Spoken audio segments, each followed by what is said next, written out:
Okay, so in the Kokomo model is a regression model in which you have analyzed data, historical data through the statistics, and then you find out those constants or variable and relationship among those variables.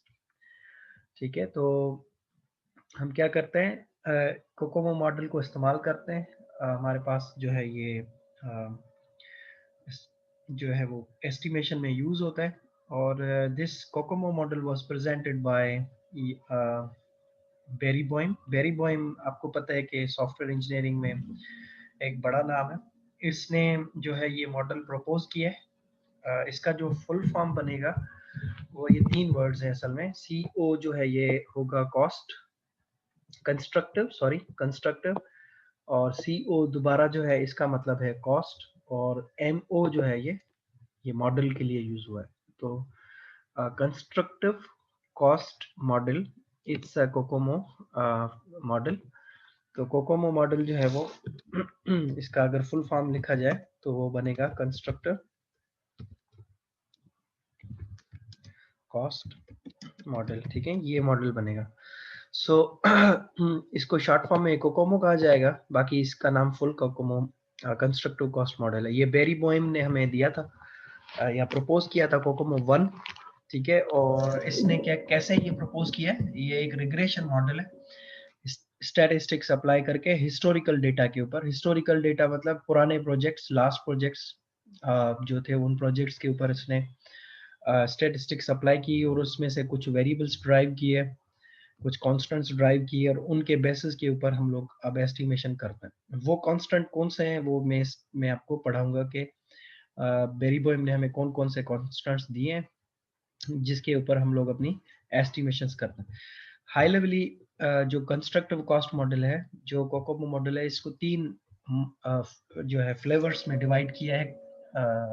जो berry बॉयम है, इन्होंने हमें 3 हिस्सों में या 3 इसके flavours में इस मॉडल को डिवाइड किया है। एक मॉडल का नाम है ऑर्गेनिक मॉडल, कोकोमो का फर्स्ट फ्लेवर है। दूसरा फ्लेवर जो कोकोमो का है दैट इज सेमी डिटेच्ड, और थर्ड जो है उसका हमारे पास है एम्बेडेड मोड। 3 मोड है इसके, यानी क्या, एक मोड ऑर्गेनिक मोड है, सेमी डिटेच्ड मोड है और एम्बेडेड मोड है। 3 मोड है।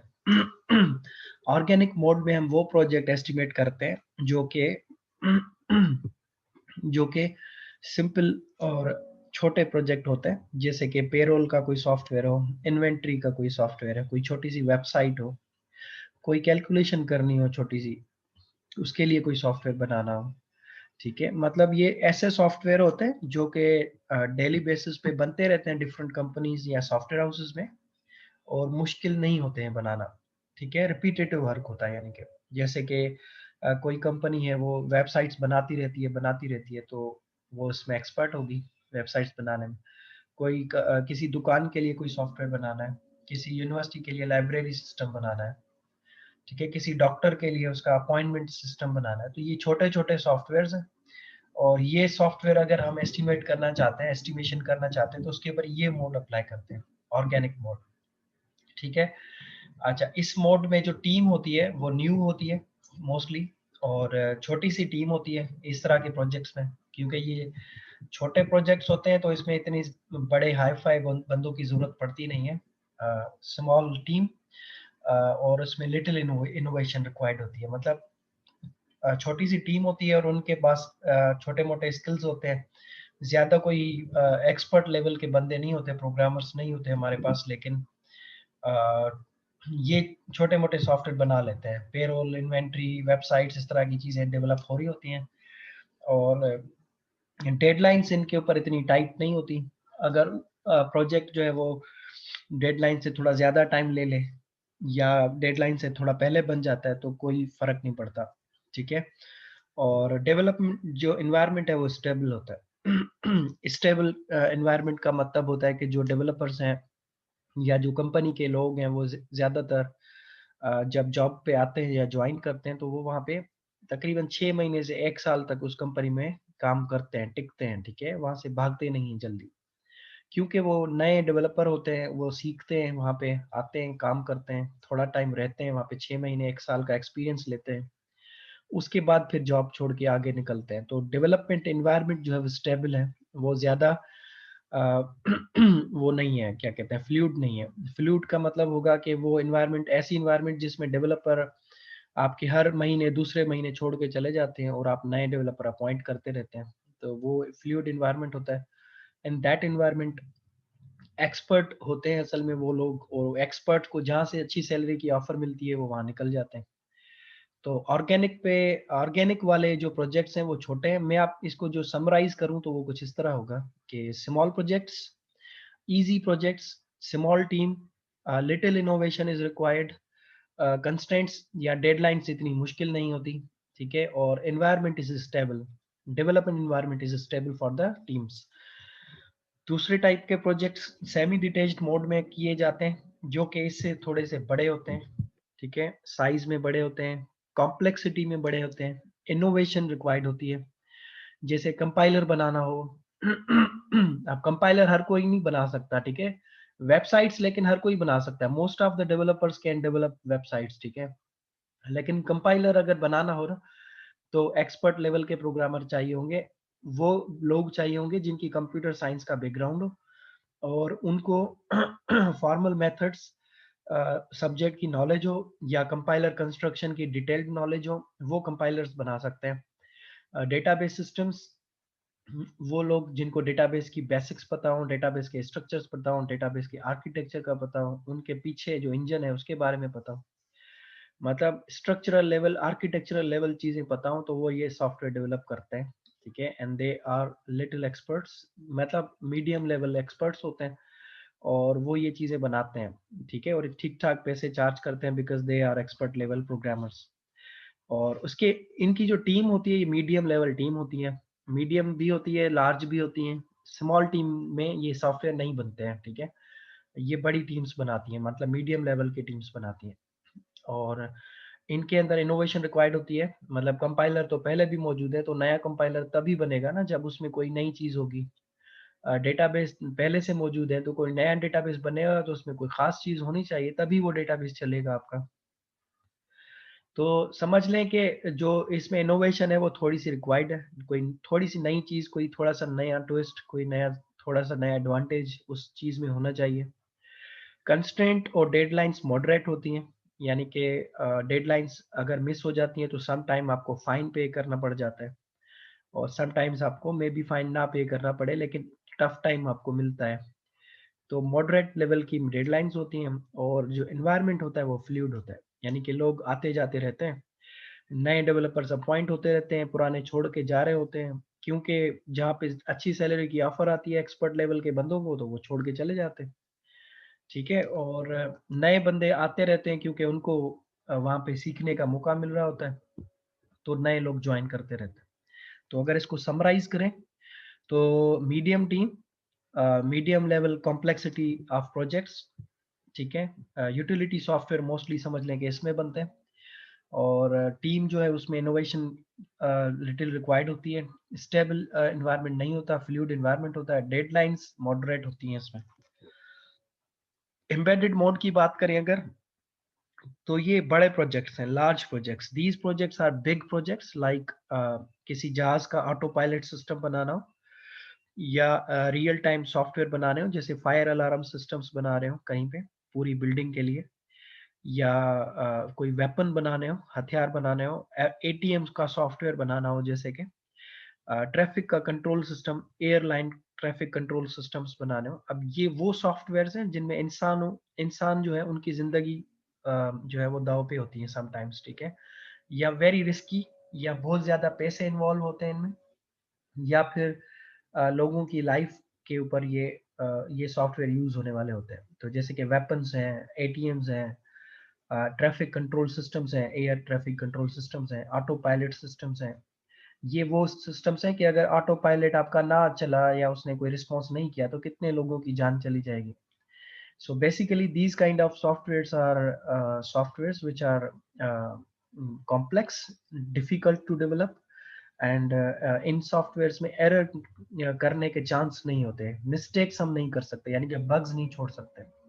मतलब हम ऐसा कोई सॉफ्टवेयर इन सॉफ्टवेयर्स में बग छोड़ने की गुंजाइश नहीं होती है, ठीक है।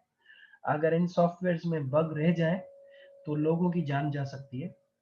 तो इसलिए इन सॉफ्टवेयर्स के अंदर हम बग्स की गुंजाइश नहीं है। मतलब इसमें रिग्रेसिव टेस्टिंग, बहुत ज़्यादा टेस्टिंग की ज़रूरत होती है, और बहुत ज़्यादा इन सॉफ्टवेयर्स को रिलायबिलिटी के थ्रू बनाया जाता है, ताकि जो है वो स्टेबल हो, रिलायबल हो, लोग इनके ऊपर डिपेंड कर सकें, और फिर ये हम लोग इनको डिप्लॉय करते हैं। जैसे अगर कोई एटीएम का ऐसा सॉफ्टवेयर बन जाए कि जो बंदा कोई भी कार्ड डाले और पैसे दे दे उसको, तो फिर वो एटीएम या वो बैंक तो लुट जाएगा।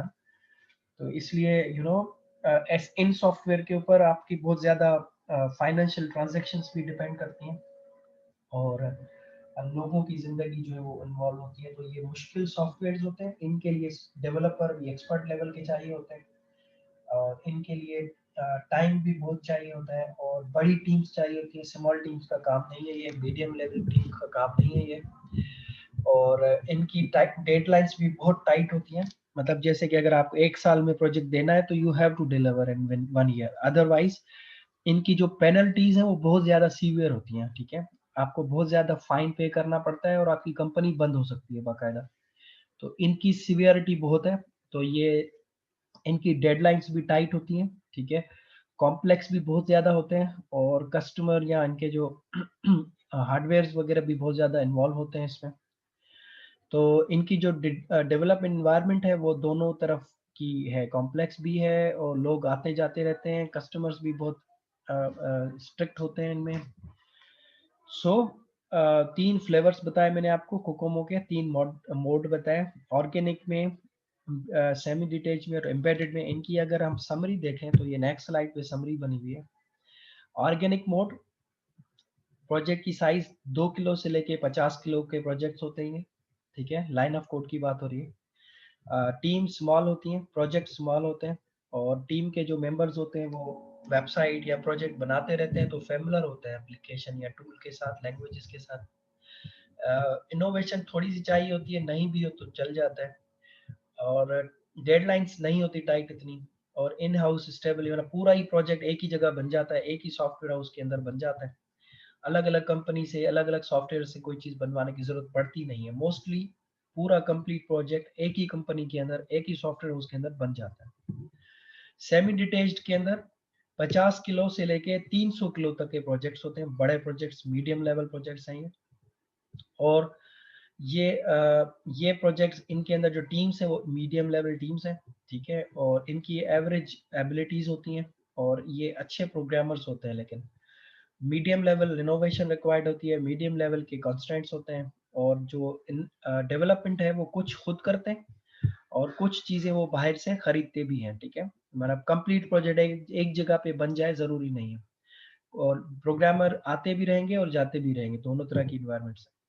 एम्बेडेड मोड में, एम्बेडेड बड़े प्रोजेक्ट्स हैं, बहुत बड़े प्रोजेक्ट्स हैं, 300 लाइन से भी अबव, 300 किलो लाइन से भी अबव प्रोजेक्ट्स होते हैं, ठीक है। और ये प्रोजेक्ट्स लार्ज प्रोजेक्ट्स कहलाते हैं, और बड़ी टीम्स बनाती हैं। छोटे प्रोग्रामर्स या न्यू प्रोग्रामर्स का बस का काम नहीं है ये। और ये ग्रेटर इनोवेशन रिक्वायर्ड होती है, बहुत अच्छी लेवल की इनोवेशन चाहिए। कंस्ट्रेंट बहुत ज़्यादा सीवियर होते हैं, आप मिस नहीं कर सकते डेडलाइंस, याद रखिएगा।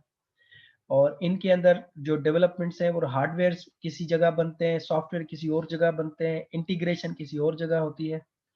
तो these are kind of difficult projects and large project. इसमें मल्टीपल ऑर्गेनाइजेशंस मिलके ये प्रोजेक्ट्स कर रही होती हैं, एक कंपनी का काम नहीं होता ये। ओके, उसके बाद मैंने आपको 3 मोड बताए हैं कोकोमो के अभी, ठीक है। कोकोमो मॉडल एक ऐसा मॉडल है जिसमें हम एस्टिमेशन करते हैं सॉफ्टवेयर की कॉस्ट की, सॉफ्टवेयर के टाइम, डेवलपमेंट टाइम की। और इसके 3 फ्लेवर्स बताए मैंने आपको कि वो ऑर्गेनिक है, सेमी डिटेच्ड है, और एम्बेडेड है।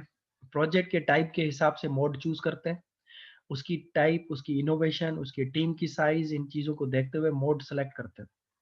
अच्छा, अब हर मोड में, तीनों मोड में 3 लेवल्स भी हैं, ठीक है। तीनों मोड्स में 3 लेवल्स भी हैं। जैसे अगर आपने ऑर्गेनिक मोड अगर उठाया है तो उसमें बेसिक मोड भी है, बेसिक लेवल भी है, इंटरमीडिएट लेवल भी है और डिटेल लेवल भी है। अगर आपने सेमी डिटेच मोड सेलेक्ट किया तो उसमें भी बेसिक लेवल है, इंटरमीडिएट लेवल है और डिटेल लेवल है। इसी तरह से अगर आपने एम्बेडेड मोड सेलेक्ट किया तो उसमें भी बेसिक लेवल है, इंटरमीडिएट लेवल है और डिटेल लेवल है। तीनों लेवल्स है। मतलब टोटल कितने मॉडल हुए, अगर हम इसको थोड़ा सा समराइज करें तो तीन तीन मॉडल्स हैं, यानी कि वी हैव ऑर्गेनिक। ऑर्गेनिक में कितने लेवल्स बन गए, बेसिक, ठीक है, इंटरमीडिएट और डिटेल लेवल। ये तीन लेवल्स हैं इसमें हमारे ऑर्गेनिक मोड के अंदर। सिमिलरली हमारे पास तीन लेवल्स अगेन हैं सेमी डिटेच के लिए, ठीक है, इसके लिए भी तीन है और एम्बेडेड के लिए भी, एम्बेडेड के लिए भी तीन है।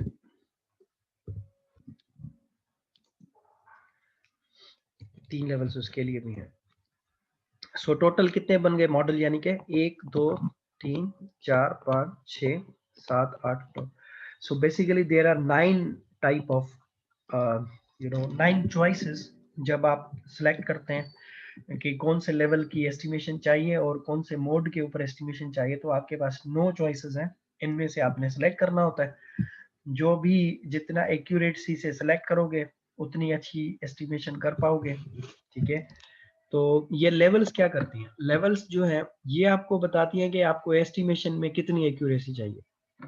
अगर आपको बेसिक लेवल एस्टिमेशन चाहिए, यानी कि रफ एस्टिमेशन जिसको हम कहते हैं, जैसे आपसे किसी बंदे ने पूछा कि यार ये प्रोजेक्ट बनाना है, इसमें कितना पैसा और कितना टाइम लगेगा, तो आपको अगर जल्दी में क्विकली एस्टिमेशन देना हो, 1 घंटे में, 15 मिनट में, आधे घंटे में एस्टिमेशन देना हो सपोज, तो या 1 दिन में, 2 दिन में एस्टिमेशन देना हो आपने, तो आप क्या करेंगे, आप बेसिक एस्टिमेशन दे देंगे उसको। मतलब रफ एस्टिमेशन जिसको आप कह लें, जिसकी एक्यूरेसी कम होगी, इतनी ज्यादा एक्यूरेट एस्टिमेशन नहीं होगी, लेकिन तुक्का लगाने से बेहतर होगी, ठीक है।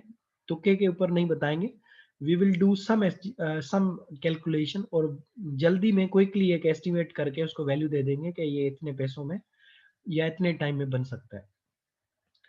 अगर आपको एस्टिमेशन देनी हो जिसमें आपको एक्यूरेसी चाहिए, 50% एक्यूरेसी चाहिए फॉर एग्जांपल, 60%, 40% एक्यूरेसी चाहिए, तो आप इंटरमीडिएट लेवल के ऊपर उसकी एस्टिमेशन करके दे देंगे। लेकिन अगर आपको ज्यादा एक्यूरेसी चाहिए, 70%, 75% एस्टिमेशन एक्यूरेसी चाहिए, तो फिर आप डिटेल लेवल के ऊपर उसकी एस्टिमेशन की कैलकुलेशंस करते हैं। बेसिक में रफ एस्टिमेशन देते हैं, इंटरमीडिएट में थोड़ा उससे बेहतर एस्टिमेशन देते हैं और डिटेल में थोड़ा और अच्छी एस्टिमेशन देने की कोशिश करते हैं। बेसिक लेवल में हम लोग, दोबारा रिपीट करता हूँ, बेसिक लेवल में रफ एस्टिमेशन देते हैं, जल्दी वाली एस्टिमेशन, क्विक वाली एस्टिमेशन देते हैं, और ये एस्टिमेशन हम स्मॉल और मीडियम प्रोजेक्ट्स के ऊपर देते हैं नॉर्मली, ठीक है। इंटरमीडिएट लेवल के ऊपर हम जब एस्टिमेशंस करते हैं तो हम लोग एस्टिमेशन देते हैं intermediate project, basic project, intermediate project और लार्ज प्रोजेक्ट की एस्टिमेशन कर रहे होते हैं। और इसमें एस्टिमेशन जो होती है वो थोड़ी सी एक्यूरेसी की तरफ ज्यादा होती है, 40-50% तक एक्यूरेट आपकी एस्टिमेशन होती है। डिटेल लेवल में एस्टिमेशन आपकी ज्यादा एक्यूरेसी की तरफ होती है, और ये बड़े प्रोजेक्ट्स के लिए, जितनी सेंसिटिव प्रोजेक्ट्स या you can say large projects के ऊपर हम मोस्टली इसकी एस्टिमेशंस कर रहे होते हैं। लेकिन जरूरी नहीं है कि वो लार्ज प्रोजेक्ट इसी में ही होते हैं, लार्ज प्रोजेक्ट बेसिक में भी होते हैं, रफ एस्टिमेशन उसमें भी देते हैं, लेकिन उसकी एक्यूरेसी कम होगी, बस ये डिफरेंस है। असल काम पूरा एक्यूरेसी का ही है, ठीक है। ये इसकी थ्योरी है, थोड़ी पढ़ लीजिएगा आप लोग। मैं आपको बेसिक लेवल में दिखाता हूँ कि how to do basic estimation, ठीक है। बेसिक एस्टिमेशन जब हम करते हैं, यानी कि ये वाली estimation, this estimation, basic level estimation, इसकी बात कर रहा हूँ, ठीक है। कोकोमो की जो फर्स्ट लेवल है बेसिक लेवल, इसकी बात कर रहा हूँ। बेसिक लेवल एस्टिमेशन में आपको दो चीजें चाहिए होती है। एक एस्टिमेशन में आपको चाहिए size of the software, software की साइज कितनी है ये आपको चाहिए, ठीक है। और दूसरा आपको चाहिए कांस्टेंट वैल्यूज, ए की वैल्यू और बी की वैल्यू। ये फार्मूला है बस इसका कैलकुलेट करने का। फार्मूला याद रखिएगा, effort E equals to a multiply by size power b. ठीक है, यानी कि ए जो है ये इसकी वैल्यू इनपुट करेंगे फार्मूले में, और बी की वैल्यू पुट करेंगे फार्मूले में, और साइज ऑफ द सॉफ्टवेयर आपने पता लगाना होगा। साइज पता करने की दो टेक्निक्स में पढ़ा चुका हूं आपको। ठीक है, एक साइज पता करना सिखाया था लाइन ऑफ कोड के थ्रू, और दूसरा साइज पता करना बताया था फंक्शन पॉइंट्स के थ्रू। तो आपके पास साइज ऑफ द सॉफ्टवेयर अगर मौजूद है तो आप कोकोमो के थ्रू उसकी प्राइस और टाइम डेवलपमेंट कैलकुलेट कर सकते हैं। बाकी ए की वैल्यू और बी की वैल्यू जो है ना, ये कांस्टेंट वैल्यूज हैं, ये हमें कोकोमो मॉडल ने दी हैं। बेरी बोइम ने जो मॉडल बनाया था, और मैंने आपको बताया था कि कोकोमो मॉडल के अंदर कुछ कांस्टेंट वैल्यूज हैं, कुछ वेरिएबल्स हैं। उन तो कांस्टेंट वैल्यूज जो हैं ये हमें बेरी बोइम ने पहले से बता दी हैं। हम लोगों को सिर्फ करना ये होता है कि फार्मूले में ये वैल्यूज पुट करनी होती हैं, और जो आउटपुट आता है वो आपका आंसर होता है। ठीक है, और जो साइज होती है वो हमेशा किस चीज में देनी होगी, किलो लाइन ऑफ कोड में देनी होगी। दोबारा रिपीट कर रहा हूँ, ये पॉइंट याद रखिएगा हमेशा कि कोकोमो मॉडल के अंदर जो साइज ऑफ द सॉफ्टवेयर आप इनपुट करते हैं फार्मूले में, वो हमेशा किलो लाइन ऑफ कोड में होता है। वो लाइन ऑफ कोड में आप नहीं दे सकते। ठीक है, तो किलो लाइन ऑफ कोड में ये वाली चीज जो है साइज, ये साइज आप हमेशा किलो लाइन ऑफ कोड में देंगे, और ए की वैल्यू टेबल से सिलेक्ट करेंगे, वो टेबल अभी दिखाता हूं मैं आपको, और बी की वैल्यू भी टेबल से सिलेक्ट करेंगे according to the level of the model और मोड ऑफ द मॉडल। उसके हिसाब से आपने वो कांस्टेंट वैल्यू चूज करनी है। ठीक है, वो पुट करेंगे और आपके पास आंसर आ जाएगा। तो लेट्स डू एन एग्जांपल। ये फार्मूले देख लें एक बार कांस्टेंट वैल्यूज के। बेसिक लेवल के फार्मूले हैं ये दिखा ऊपर लिखा हुआ है basic COCOMO formula, effort formula. ठीक है, फॉर 3 मोड्स, तीनों मोड्स के लिए ये यूज होते हैं। तो ऑर्गेनिक मोड में बेसिक लेवल पे ये 2.4 रहेगा ए की वैल्यू, और बी की वैल्यू कितनी रहेगी 1.05। सेमी डिटेच मोड में ए की वैल्यू है 3.0 और बी की वैल्यू है 1.12। एम्बेडेड मोड के अंदर 3.6 और बी की वैल्यू इज 1.20। ये ए और बी की वैल्यूज हैं। जो अभी फार्मूला दिखाया था ना, ये फार्मूला ए है, A multiply by size power B. तो ए की वैल्यू और बी की वैल्यूज आपको यहाँ से मिल रही है। ठीक है, ये ए की वैल्यू है और ये बी की वैल्यू है, ये ए की वैल्यू है और ये बी की वैल्यू है, अगेन ये ए की वैल्यू है और ये बी की वैल्यू है। सो बेसिकली इस टेबल में अगर आप चेक करें तो ये इस टेबल में आपको ए और बी की वैल्यू बता रहा है। ये देखें, ऑर्गेनिक मोड में ए की वैल्यू 2.4 और बी की वैल्यू 1.05। सेमी डिटेच में ए की वैल्यू 3.0, बी की वैल्यू 1.15 1.12, एम्बेडेड में 3.6 और 1.20। ये फार्मूला है जो हम लोग यूज करेंगे एफर्ट को मालूम करने के लिए। ठीक है, एफर्ट मतलब कितनी मेहनत लगेगी, कितने लोगों की मेहनत लगेगी, कितने दिन तक लगेगी, ये चीजें पता लगानी है हमें। एफर्ट यहाँ पे ऑर्गेनिक मोड अगर प्रोजेक्ट स्मॉल है, इजी प्रोजेक्ट है, छोटा पेरोल टाइप प्रोजेक्ट है, तो उसके लिए ये मोड लगेगा।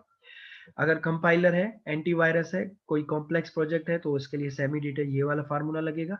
अगर लार्ज प्रोजेक्ट्स हैं जैसे airline system, ATM, traffic control system, तो बड़े सॉफ्टवेयर हैं, कोई वेपन्स है, उसके लिए ये वाला मोड लगेगा। टाइम कैलकुलेट करने का ये फार्मूला है, इसमें भी कांस्टेंट वैल्यूज हैं। ऑर्गेनिक की कांस्टेंट वैल्यू टाइम के लिए है 2.5 0.38, सेमी डिटेच के लिए कांस्टेंट वैल्यू है 2.5 0.35, एम्बेडेड के लिए कॉम्प्लेक्स कांस्टेंट वैल्यू है 2.5 0.32।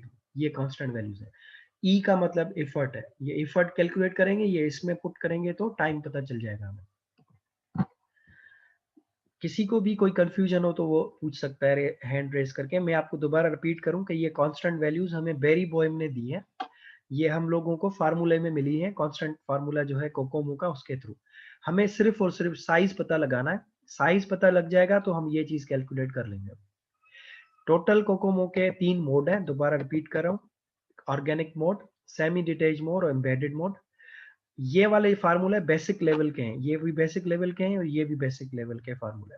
इसके बाद मैं इंटरमीडिएट के फार्मूले भी दिखाऊंगा आपको, जो कि इंटरमीडिएट कैलकुलेशंस के लिए, ये रफ एस्टिमेशन के लिए यूज होते हैं। ठीक है, एग्जाम्पल करते हैं इसका। आए तो बेसिक कोकोमो के थ्रू कहता है कि एस्टिमेट करना है, तो उसके लिए अगर एवरेज स्टाफ पता लगाना हो तो उसका फार्मूला ये है, effort divided by development time.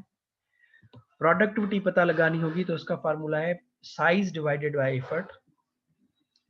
Formula में इसके प्रैक्टिस करते हैं कि एग्जाम्पल करवाता हूँ, आपको समझ में आ जाएगा। अभी ये डिस्कनेक्ट हो जाएगा शायद 1 मिनट के बाद, तो दोबारा कनेक्ट हो जाएगा।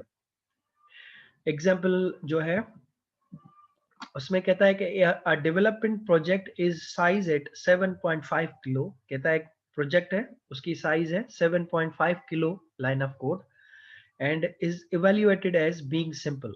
और हमने देखा है कि ये छोटा सा सिंपल प्रोजेक्ट है इन द ऑर्गेनिक मोड, और ऑर्गेनिक मोड में इसकी एस्टिमेशन करनी है। तो कैसे करेंगे, हम फार्मूला उठाएंगे कौन सा वाला, ऑर्गेनिक मोड का, और लेवल कौन सी उठाएंगे, सिंपल के लिए बेसिक लेवल उठाएंगे। सिंपल प्रोजेक्ट है ना, तो बेसिक लेवल लगाएंगे, इसके लिए रफ एस्टिमेशन करेंगे। तो फार्मूला इस टेबल से उठा लें, ऑर्गेनिक वाला, ये वाला